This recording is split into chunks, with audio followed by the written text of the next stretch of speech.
Assalamualaikum warahmatullahi wabarakatuh. Perkenalkan, nama saya Saskia Syakirah. Saya dari kelas 10 APL 2 Rombel F. Di sini saya ingin menjawab ujian GLP. Soal yang pertama adalah jelaskan pentingnya mempelajari GLP. Pentingnya mempelajari GLP karena itu menjamin pengujian laboratorium sesuai dengan standar nasional serta memenuhi persyaratan keselamatan dan kesehatan. Soal yang kedua adalah sebutkan alat-alat kimia yang berbahan kaca, besi, dan keramik beserta fungsinya. Sebutkan 3. Saya akan menjelaskan yang terbuat dari bahan kaca. Yang pertama adalah labu ukur. Labu ukur berfungsi untuk membuat larutan dan mengencerkan larutan. Yang kedua adalah gelas ukur. Gelas ukur berfungsi untuk mengukur volume cairan. Yang ketiga adalah termometer. Termometer berfungsi untuk mengukur suhu pada suatu benda. Selanjutnya, saya akan menjelaskan yang terbuat dari besi. Yang pertama adalah kaki 3. Kaki 3 berfungsi sebagai proses pemanasan melalui spiritus. Yang kedua adalah batang pengaduk. Batang pengaduk berfungsi untuk melarutkan cairan. Yang ketiga adalah klem dan statif. Klem berfungsi untuk menjepit alat LED, dan statif berfungsi untuk tempat peletakan klem. Dan yang terakhir, saya akan menjelaskan alat-alat kimia yang berbahan keramik. Yang pertama adalah plat tetes. Plat tetes berfungsi untuk menguji kesamaan suatu larutan. Yang kedua adalah krus. Krus berfungsi untuk menampung senyawa kimia pada proses pemanasan yang menggunakan temperatur sangat tinggi. Yang ketiga adalah cawan porselin. Cawan porselin berfungsi untuk mereaksikan zat kimia pada suhu tinggi.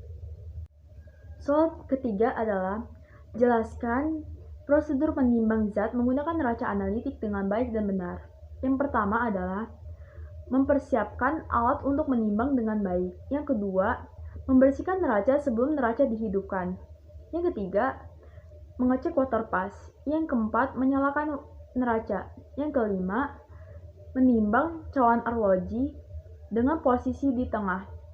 Yang keenam, zat yang ditimbang tidak tercecer di piring neraca atau di meja kerja.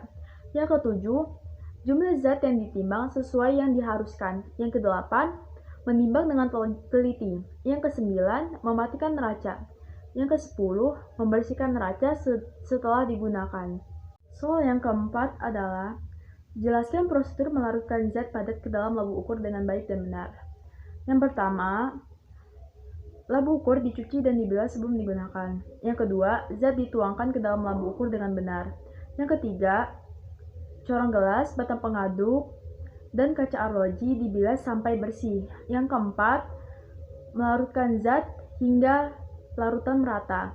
Yang kelima, menambah aquades hingga 1 cm sebelum tera. Yang keenam, leher labu ukur dikeringkan sebelum ditera. Yang ketujuh, menera labu ukur dengan tepat. Yang kedelapan, larutan di dalam labu ukur dihomogenkan sekitar 10 kali. Soal yang kelima adalah jelaskan prosedur memipet larutan dengan baik dan benar. Yang pertama, pipet dicuci dan dibilas sebelum digunakan. Yang kedua, memipet larutan dengan benar. Yang ketiga, memipet larutan hingga melebihi tera.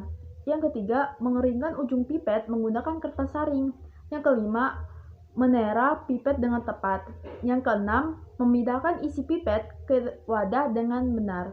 Yang ketujuh, menghitung 10 hitungan sebelum pipet dipindahkan. Soal yang keenam adalah jelaskan prosedur kerja menggunakan buret yang digunakan sebelum proses filtrasi. Yang pertama, memilih buret sesuai kebutuhan. Yang kedua, buret dicuci dan dibilas sebelum digunakan. Yang ketiga, buret dipasang pada klem dan statif. Yang keempat, buret diisi tanpa ada gelembung.